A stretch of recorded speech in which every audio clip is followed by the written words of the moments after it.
How to sign in into Rabobank online. Welcome and let's get right into this tutorial.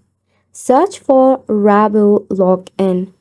You need to tap on the login button, after which you will be redirected to the login portal of your Rabobank.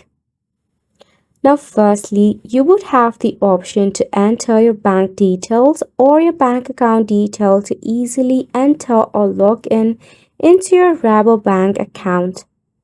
However, the process has been slightly changed.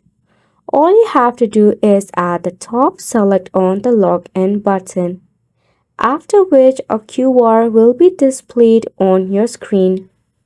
This QR is to be needed to be scanned by your Rabo app. For this, all you have to do is tap open your Rabo application in your mobile device. After which, just head to your settings and find the option of scan the QR. Tap on it, then just scan the QR that is displayed on your screen. After which you'll be able to log in into your Rabobank online banking. It's a quick and easy process, so make sure to go ahead and give it a try.